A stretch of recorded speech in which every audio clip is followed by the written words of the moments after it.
Hey, first grade friends, it's Mrs. Sullivan here with your computer lesson for this week. This is the week of March 15th all the way through the 19th. And this is another logic lesson, but this time we're going to use puzzles to help us with our logic. So let me share my screen. Remember, boys and girls, you are going to go into your teacher's Google Classroom. On the left, under all topics, you pick the computer icon. An icon is a little picture of something, and I have a computer icon there for you, so you know that's the special for today. When you click it, it'll take you to this group of slides. There's your video that you click on first to watch me and help you understand what you have to do. It's really important that you watch the video, boys and girls. Usually it's about 10 minutes long, and it just will kind of take you through step by step on what your expectations are, what we're hoping you can do. And that leads us to the I can slide. And it says, I can hover over the keyboard using two hands. Hover means to bring your hands up over the keyboard, but keep them close, maybe about an inch above the letters, so that your fingers are ready to tap on both sides, left and right. So that is job number one. That's your first I can. And then also I can use logical thinking skills to make puzzles. So those are your two I cans or jobs for today. Remember, boys and girls, the word logic means a method or way of thinking. And logic helps us to learn things. So you are going to be doing your work today on slides 4, 5, and 6. On slide 4 is where you're going to go to Typing Rocket. You click the picture, that shows you the link. You're going to do 2 rounds for 6 minutes altogether. Okay, 6 minutes total. Now remember, boys and girls, they will keep track of the time and the score. All you have to worry about doing is concentrating on finding those letters on the keyboard. So you're going to look up to see what the letter is, and then look down to see is it on the left or the right side of the keyboard, and keep those hands hovering above the keyboard. So again, 2 rounds, play it once through for 3 minutes, play it again for 6 minutes. When you're done with that, you come back to your slides.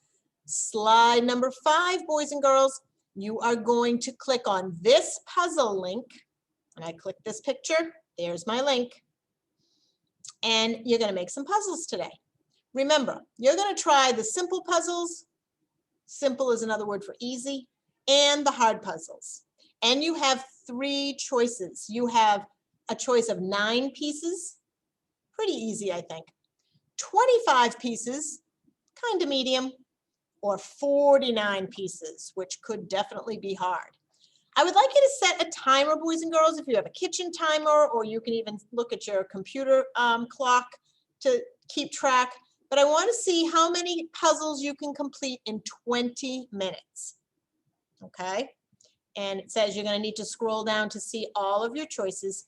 And then you're going to go to slide number 6 to answer the 4 questions about the puzzles that you made. So let's take a peek at those questions, boys and girls, so you know what you're looking for when you're making the puzzles. After you complete your puzzles, this is where you come and you fill in these blanks. I completed blank puzzles. You click so that your text box comes out. Remember, text is another word for letters or numbers. And you're going to put the number in. So if you made 10 puzzles, you type in 10. If you made 2 puzzles, you type in 2. Because I think, boys and girls, if you're going to stick with the easy 9-piece puzzle, you probably have time to make 20. But if you go to some of the more challenging 25-piece or 49-piece, you're probably going to make less because they're harder. They're going to take more time. So in that box again, boys and girls, remember you're going to need to click the box or click on the line to make the box, then type in the number. Number 2, the biggest puzzle I did was a blank piece puzzle. Was it a 9, a 25, or a 49? Those are your 3 choices. Number 3, my favorite puzzle was a picture of blank. Again, click to make your box, type in to explain or tell me which puzzle was what the picture was on your favorite, the one you like the best. So if the picture was a rocket ship, you type rocket ship. If the puzzle picture was a monkey, you type in monkey. Okay? The last question, the hardest puzzle for me was the blank. Again, you click and you type in the one that you thought was the most challenging, okay? And slide number 7 is just a reminder on the turn-in, boys and girls. There's a little video here if you forget how to do it. We have been doing it for quite a while now. Just make sure you close it out at the top, you press view, and then you press turn in. Okay, so let's take a look at the puzzle site. I'm going to click the link, which is right here under the picture. And it says jigsaw puzzles. Here we go. 9 pieces, 25 pieces, 49 pieces. So at the top, boys and girls, if I scroll with either my mouse or my arrows on the keyboard or my trackpad, I can see there's lots of 9-piece puzzles. Look at that, many to choose from. Then I see 25-piece puzzles. I scroll, there's a monkey puzzle, a sports puzzle, a monster puzzle. There's also some holiday puzzles, boys and girls. I wouldn't recommend doing those. It's not Halloween time and it's not Santa time, so I would skip those too. If I scroll a little more, this is my challenging one, the 49-piece puzzle. There's a race puzzle. There's something called e-learning, which is kind of like a Zoom puzzle. There's a safari puzzle. We've got a wintertime puzzle, a recess puzzle, and a dog puzzle. So those are your choices for puzzles, boys and girls. So you can see them all simply by scrolling with your mouse, or you can click these links up here at the top. If I click this, it takes me right to the section with the 9-piece puzzles. If I click this, zoop, it takes me right to the 25-piece puzzles. Or if I click 49, it drags me right down to that spot. So let's say I want to be challenging and I want to take a look at a 49-piece puzzle. Now, you have 2 choices here. You have a simple, which means the pieces are all going in the right direction, and you have hard, where some of the pieces are turned. I would stick with simple, especially with 49 pieces. And all you do, boys and girls, is click and drag these pieces out onto the board and see if you can make them fit. You can preview by pressing this button down here at the bottom. This is a good idea, boys and girls, because it gives you a background picture to help you. Okay, so you simply go in, put it where you think. If you hear a little noise, let me turn my sound on so you can hear that noise. You know you're in the right place. So let's see if I can find this one. Hear that sound? If I put it in the wrong place, I don't hear anything. So make sure you listen for that sound. And then you know you did it right. And it will keep time for you, boys and girls, but don't worry about the time. I'm not asking you about time at all in my questions, okay? If you put it in the wrong place again, you won't hear that little bloop noise. This is a tricky one. I don't know where this one goes, maybe here. Oh, there we go. So if worst comes to worst, you can just keep trying like I did until you find where it belongs. When you are done with this puzzle, boys and girls, you can either try the same puzzle again, or you can just hit the back arrow right here, and it will take you back to simple and hard, and then you hit more puzzles, and it takes you back to the main page again. Okay? This is what a 25-piece puzzle looks like.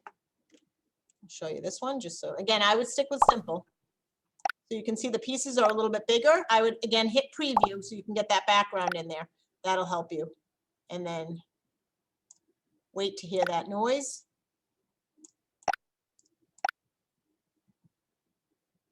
Guess that one goes down a little further. There we go. So wait to hear that little noise that it makes, boys and girls. And if you get a piece and you're not sure where it goes, you can put it back. Okay. And if you're like me, you kind of look for your flat edges. That's what I like to do. I like to pull out the flat edges and then if you can figure out where they go.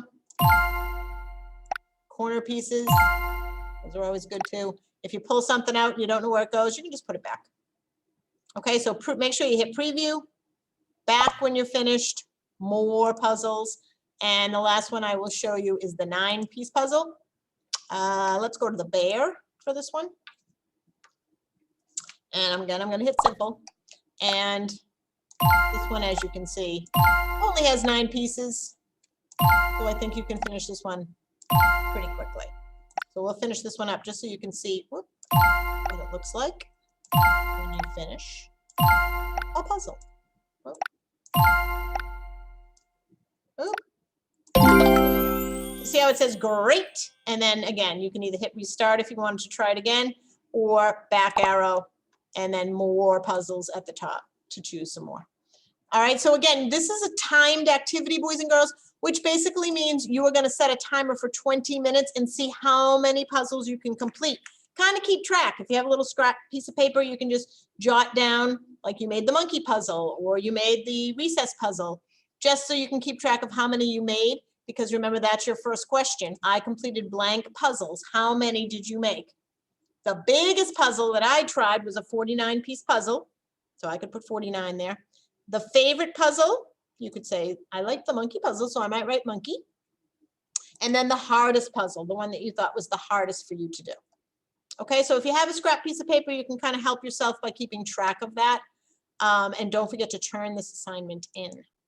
All right, good luck with your logical thinking with puzzle making, and I'll see you all again next week. Bye.